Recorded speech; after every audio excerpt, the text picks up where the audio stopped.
Same thing goes for what's going on right now in Missouri. It just escalated its attack on trans rights.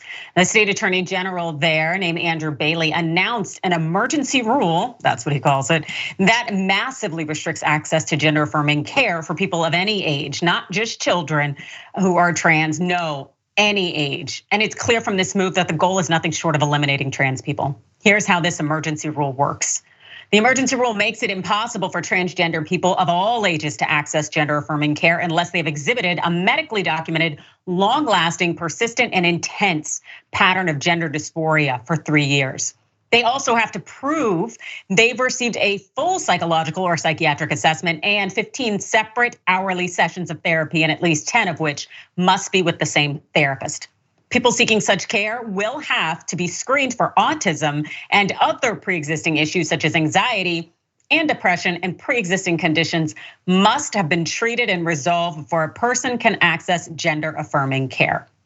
Now, these restrictions, they get even more ridiculous, just as they are quite ableist and transphobic. And specifically, the doctor also has to do a comprehensive evaluation to see if the trans person is suffering from social media addiction. Yeah, and also get this. Care is also prohibited if healthcare workers don't check yearly whether a patient is experiencing social contagion with respect to the patient's gender identity. And by social contagion, as if they're following the trend of being trans, as though this is some kind of bandwagon people are jumping on. And all of these obstacles are meant to make the lives of trans people even more difficult, both young and old. This is incredibly ridiculous, especially since there are already standards in place that have practitioners in the medical field doing evaluation, sitting with people who are trans, talking, doing psychotherapy, also ensuring and mandating that they live in their gender for a year before they take any kind of steps toward permanent transition.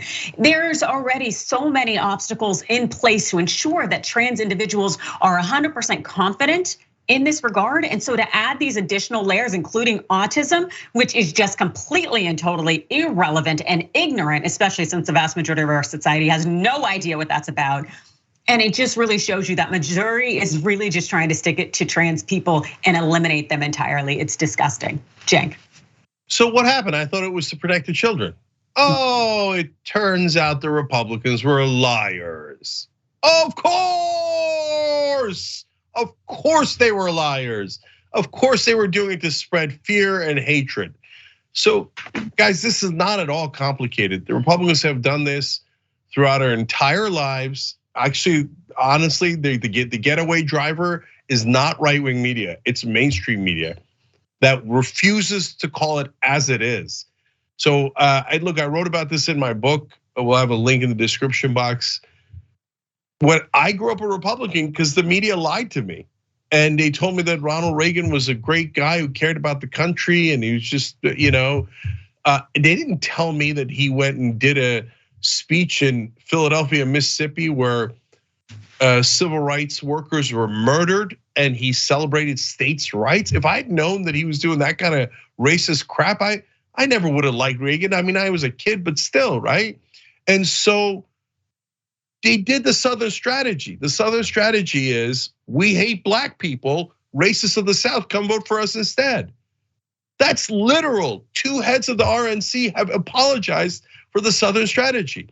They just keep moving from one target to another to another. So that in 2004, they did the ballot measures in all the states to drive out voters so that Bush could beat Kerry. What was the ballot measure? Against gay marriage. Now gay marriage is very popular, but back in 2004, it wasn't. And so they drove hatred towards gay people. Now that doesn't work anymore, so they're driving hatred towards trans people. In the beginning, they always pretend it's for a different reason. Oh no, we're doing the Southern strategy because Americans really love peach cobbler, and we care about Southern heritage, and that's why we're doing it for the cobbler. Get the out of here. No, you're doing it for the racism. It's super obvious. But the media doesn't have the intestinal fortitude to call out Republicans as racists, as people who are driving fear and hatred in this country. These are Republican leaders. I'm not even talking about the voters. I'm talking about the leaders that are doing this on purpose. And now yet another one of their frauds is exposed. So I can't believe anybody ever believes Republican pundits are leaders. oh, we're doing it for the kids. And then next thing you know, they're like, yeah, we meant adults. Just kidding. We hate trans people. We hate anyone we can call the others. And by the way, guys, don't get me wrong. Fear and hatred is the tool. It's not the goal. The tool is to drive everybody through that hatred to vote for Republicans and then pass tax cuts for the rich and deregulation for corporations. So they're using you here 100%.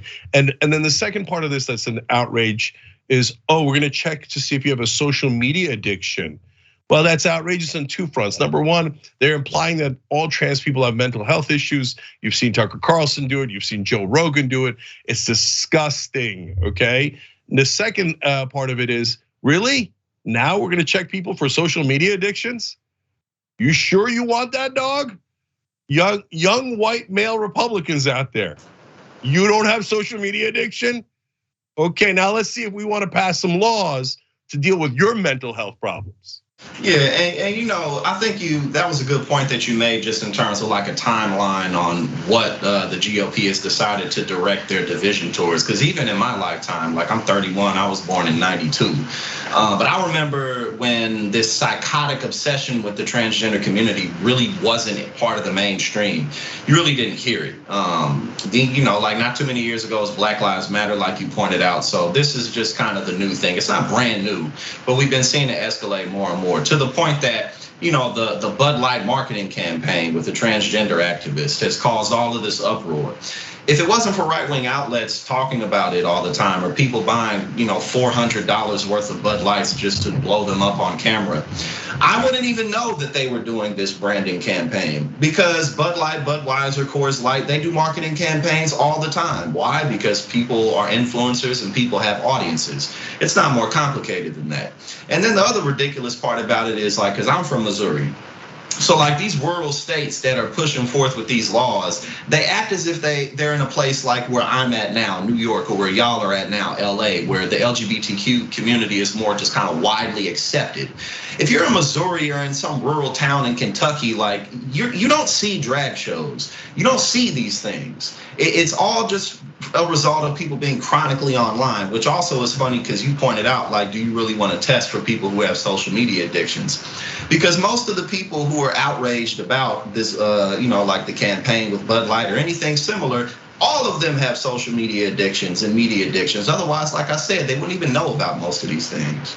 Well, that, and they also wouldn't be posting themselves hitting Bud Light cans as a Right. showing of expression to show how committed they are to being conservatives. It's absolute and totally ridiculous as far as I'm concerned. But this Missouri anti-trans emergency rule will take effect on April 27th, unless hopefully something is done in terms of pushing back in the courts. Thanks for watching The Young Turks, really appreciate it. Another way to show support is through YouTube memberships.